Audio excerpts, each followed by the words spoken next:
저는 어찌 보면 참 이상한 사람인데 그렇기 때문에 소득세, 납부 순위 1위에도 오를 수 있었던 것 같습니다.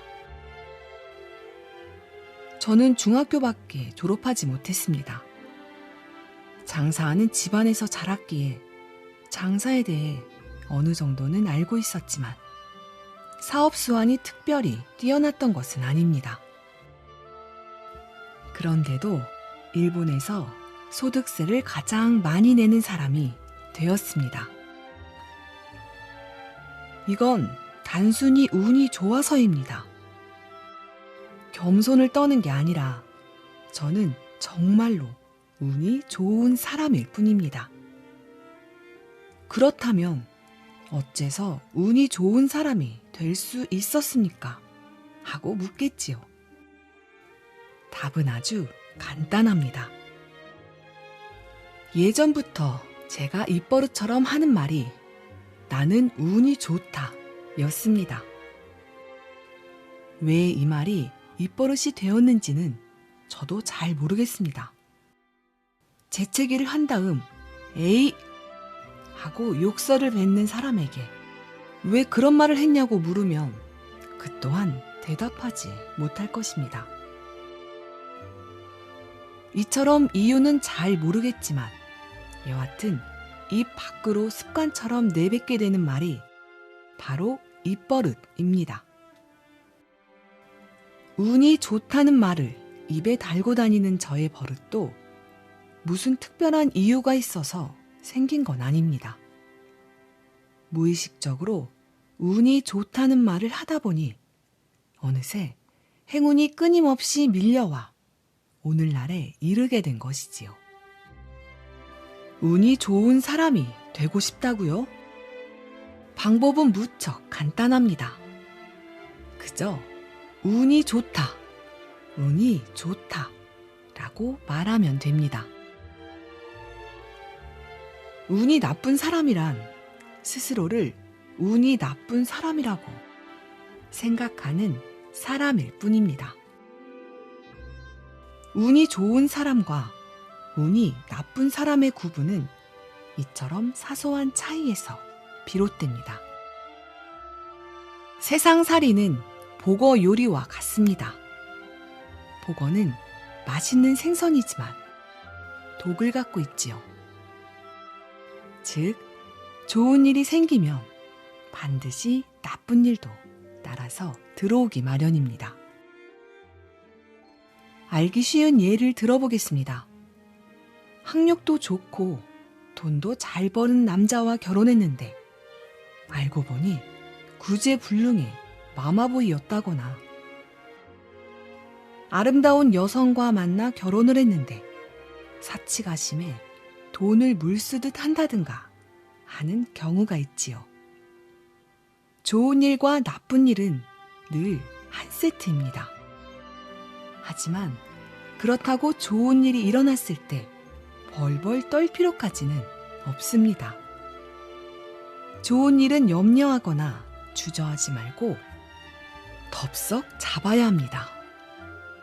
하지만 좋은 일만 잡으려 하면 아무것도 잡을 수 없습니다.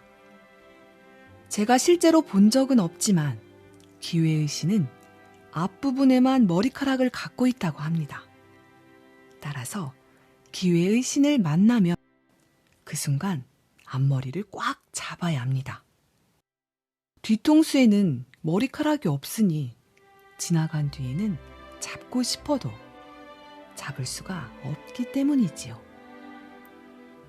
좋은 일과 나쁜 일이 함께 온다고 해서 두려워할 필요는 없습니다. 보거에 독이 있다고 해도 독을 피해서 먹으면 그저 맛있는 생선일 뿐입니다. 같은 이치로 좋은 일은 받아들이고 나쁜 일은 그저 피하면 됩니다. 불평을 하다 보면 화가 납니다. 그리고 굉장히 많은 에너지를 소모하게 됩니다. 그러면서도 얻는 것은 무엇 하나 없고 오히려 사람들의 미움만 사게 됩니다. 그러니까 나쁜 일이 일어났을 때는 마치 보거의 독을 피하듯 그 시련을 얼마나 나쁜 일을 잘 피할 수 있는지를 시험하는 게임이라 여기면 됩니다. 이렇게 살면 인생은 그야말로 호화로운 보거 요리가 됩니다. 여러분은 어떻게 생각할지 모르겠지만 저에게는 머리가 좋아지고 깨달음을 얻을 수도 있으면서 무슨 일이든 잘 풀리게 만드는 마법 같은 주문이 있습니다. 바로 100% 나에게 책임이 있다 라고 하는 주문입니다. 말 그대로 자신에게 일어난 일은 100% 자신에게 책임이 있다고 생각하는 것이지요. 0%도 아니고 50%도 아닙니다. 무조건 100%여야 합니다. 한 가지 예를 들어 보겠습니다. 남자운이 정말 없는 여자가 있다고 칩시다. 이 여자에게 좋아하는 남자가 생겨 결혼을 했는데 이 남자가 툭하면 바람을 피웁니다. 여자는 도저히 견딜 수 없어 이혼을 합니다. 그렇게 시간이 조금 흘러 다시 좋아하는 남자가 생겨 결혼을 합니다. 그런데 이번에도 남자가 바람을 피웁니다. 이런 여자는 분명 남자운이 없다고 할 수 있겠지요. 말 그대로 비극의 여주인공이라 할 수 있습니다. 그런데 이때야말로 100% 자신에게 책임이 있다고 생각할 때입니다. 남편이 바람을 피운 것을 자기 탓이라고 생각하는 것이지요. 말도 안 된다고요? 그런데 놀랍게도 이렇게 생각하면 새로운 사실을 알게 됩니다. 결혼하고 자신이 외모를 가꾸는데 너무 소홀한 나머지 매력 없는 여성이 되어버렸다는 것을 알게 될지도 모르고 살림을 엉망으로 해 남편이 질렸다는 것을 깨달을지도 모르거든요.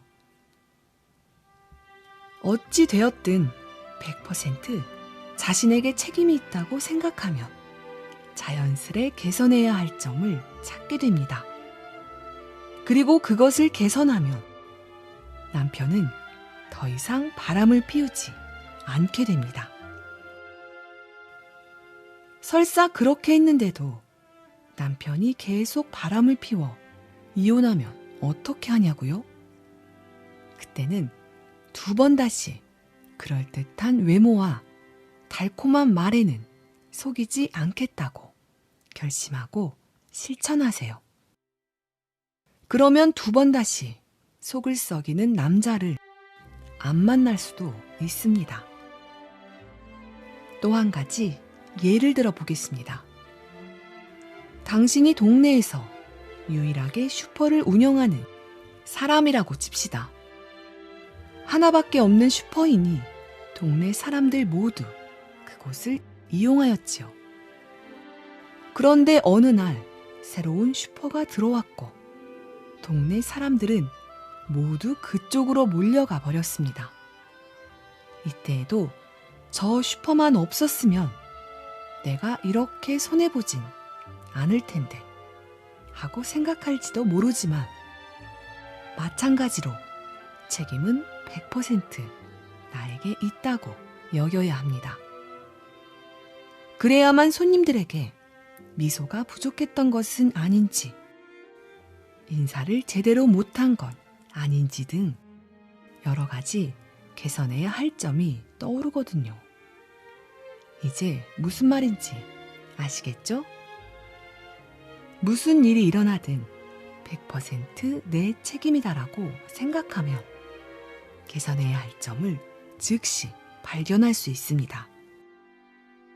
아주 쉽게 자신을 개선할 수 있는 겁니다.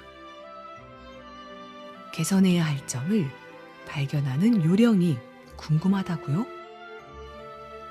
자신도 즐겁고 주위 사람도 즐거워지기 위해서는 어떤 일을 해야 할까를 생각하면 됩니다.